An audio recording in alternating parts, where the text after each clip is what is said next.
Bonjour, tu vas apprendre à calculer la variation de l'énergie interne d'un système avec cet exercice type. Un chauffe-biberon permet de chauffer du lait de 20 degrés Celsius à 37 degrés Celsius. La question, c'est de calculer la variation de l'énergie interne de 150 g de lait dans le biberon lors de sa préparation dans le chauffe-biberon. Et on te donne la capacité thermique massique. Alors, petit rappel de course, c'est important. L'énergie interne d'un système, on le note grand U.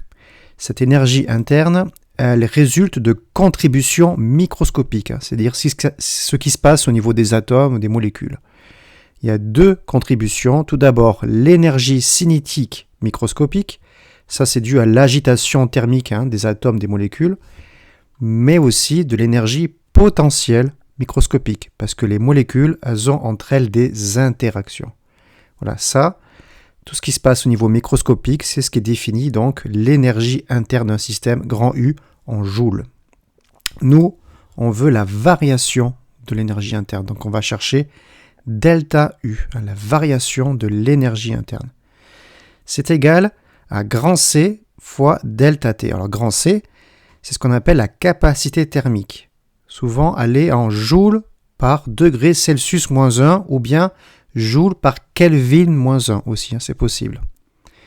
Grand T, ici, delta T, c'est la variation de la température. Tu vois que le lait, il est passé de 20 à 37 degrés. Donc ça, c'est une formule à connaître, mais bien plus souvent, on va faire delta U égale M fois C fois delta T. Pourquoi ? Parce que, donc la masse, évidemment, c'est en kilogrammes, parce que la capacité thermique, c'est en fait la capacité thermique massique. Tu vois là, dans l'unité de grand C, il y a ici un kilogramme moins 1 qu'on n'avait pas ici.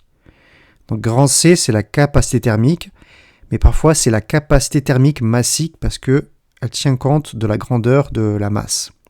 On la note parfois C petit m aussi pour la différencier.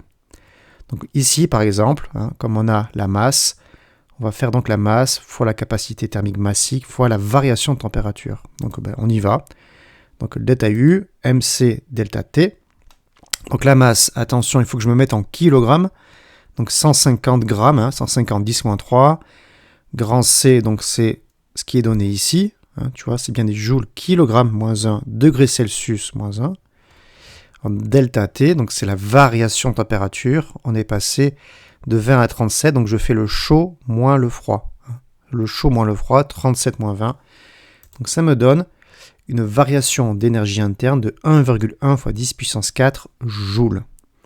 Il y a souvent une deuxième question avec ce type d'appareil. Il y a ici un chauffe-biberon, mais parfois c'est une casserole, une bouilloire, que sais-je. C'est de calculer la puissance thermique transférée au lait.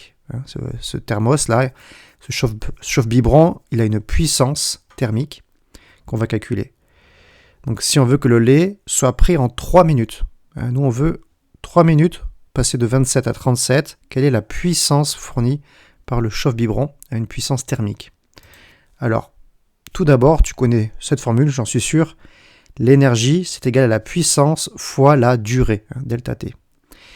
Ici, l'énergie, elle est sous forme de chaleur. Donc on ne va pas mettre E, à la place de E énergie, on va mettre grand Q. Grand Q, c'est la quantité de chaleur, la chaleur transférée. Q égale P fois delta T. Voilà. Déjà, ça c'est une première chose.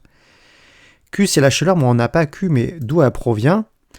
Tout simplement, petite notion de cours, la variation d'énergie interne de mon lait, delta U, ici, c'est égal au transfert d'énergie sous forme de travail, W, W c'est le travail, plus transfert d'énergie sous forme de chaleur.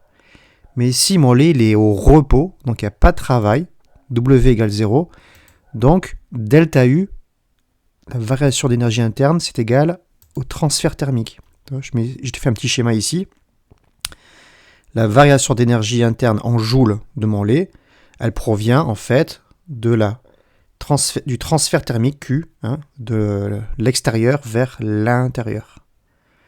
Donc en fait, maintenant, je vais pouvoir calculer la puissance, grand P, c'est ce que je cherche, puissance thermique.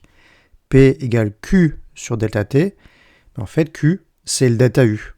C'est la variation d'énergie interne qu'on a calculée la première question. Donc Q, c'est 1,1 fois 10 puissance 4 joules. Et la durée, c'est 3 minutes, mais en physique, on se met en secondes, 3 fois 60.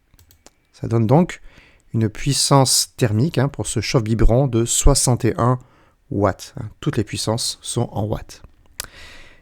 Exercice classique, donc il va falloir le refaire d'ici quelques jours, quelques semaines, pour être sûr de bien le maîtriser. Allez, merci à toi, à bientôt.